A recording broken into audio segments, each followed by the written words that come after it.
I love, speaking Spanish whenever I can because I don't get a chance to practice. So, si quieres hablar español, vamos a hacer entonces. So I was shocked to know you were half Latino. Yes, my mother's Peruvian. ¿Y hablas español? Muy bien. Un poquito. ¿Un poquito? Sí. Parece que lo hablas bien. Ah, gracias. Do you surprise people often, maybe in casting? Because we know casting in Hollywood, they tend to stereotype people. Right. Yes. Did you have that issue in the beginning? Yeah, I think it's because my name is Henry Ian Cusick. My mother's name is Esperanza Chavez. And, when I say to people I'm Peruvian, they go, you don't look it, And then I do that, and they go, sí, puedo ver tu nariz, sí. But by and large, you introduce yourself with a name, people make an assumption. Right. Henry Ian Cusick, and also I speak English with this accent, so they go, there's no way he can be, But it's, when I love, speaking Spanish whenever I can because I don't get a chance to practice. So, si quieres hablar español, vamos a hacer entonces. ¿Cuándo vas a hacer una película en español? ¿O quieres hacer una? Sí, me encantaría. Yo iba a hacer algo en Perú, pero no sé si va a pasar. Íbamos a hacerlo este marzo, pero no en marzo, en junio, pero no sé si tenemos la plata. Ojalá.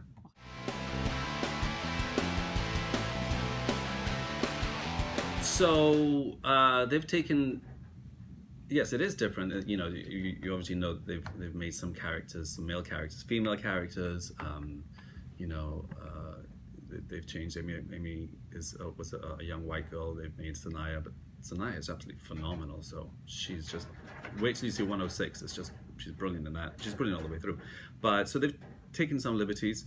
For example, they've made my wife. She was dying of cancer in the book. Now she's got Alzheimer's. But they've kind of enriched it for the characters that are there on screen.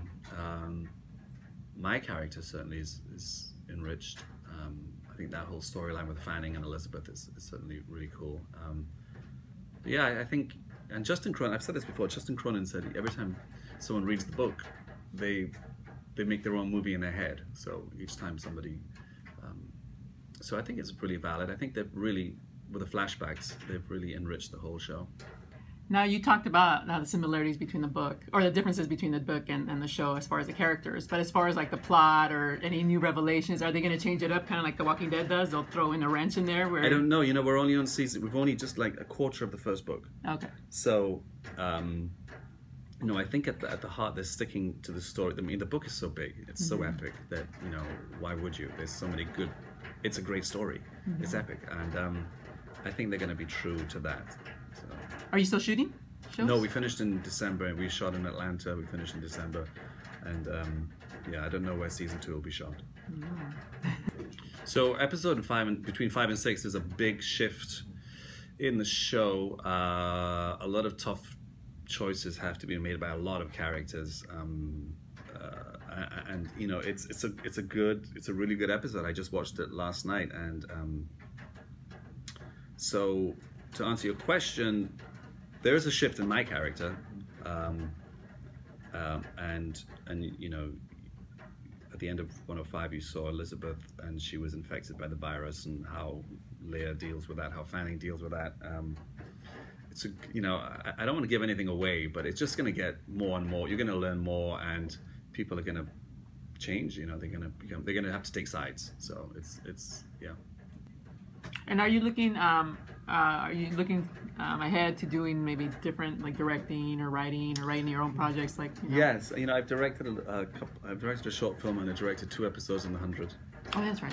So I love doing that. Yeah, I'm gonna just say it now. I'd love to direct The Passage. I just need to approach the right people and see how that goes. But for sure, I would love to. Yeah, I would love to direct. Well, you got the cred already. You did, the 100. So I did 2 episodes of The 100. Yeah. Yes. So I have directed, and just got to see if Jason and Liz, we'll see. Nominated. Put it out there.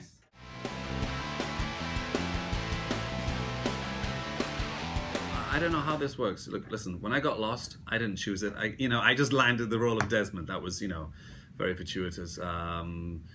when you join a show, you never know where it's going to end up and the legacy it's going to have. You take a leap of faith. You can make an educated guess, you know, but no, there's a whole bunch of other things that are involved, and that's a really interesting question as well. How, you know, how do these things come to people? How do people get what they get? You know, so that's kind of a fascinating thing. But yeah, this genre, I love it. I love sci-fi, so maybe I just put it out there that I love the genre of sci-fi and it comes to me. So I hope that works. Speak to the universe. Yeah, that was back. You know, I was a guest star, and that was for the first season, my first season, season 2. It was such a blow. I didn't even know really what that was all about. I was at home sweeping. I was back in England and cleaning the kitchen because my wife worked and I was a stay-at-home dad. And then I got the phone call, "You've been nominated for an Emmy," and I was like, "Okay, well, that is." You know, I didn't really know what that was, and nor did any. Like my agent in England didn't know what that was. You know, they knew what it was, but they were like. But it was very kind of like whatever. And then I came out to LA for the ceremony, and yeah, it was big. It was a weird combination, being very nervous and very bored. It was like weird. Oh, it gave me my career for sure. Yeah. Here in America, anyway. It changed my life. You know, I moved out to Hawaii. I still live in Hawaii.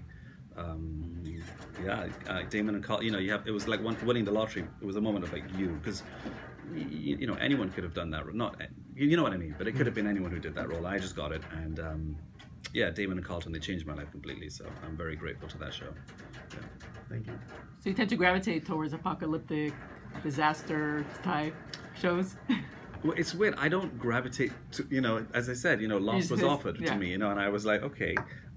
Again, the way I got this show was I was coming back from the UK, and I knew nothing about it, and I was just going to be a guest on one episode, but possibly recurring. And then they said, "Would you like to join the show?" So, you know, I don't know how these things happen. As I said, you know, it must be putting something out in the universe. This is what I want to do. So, I don't know.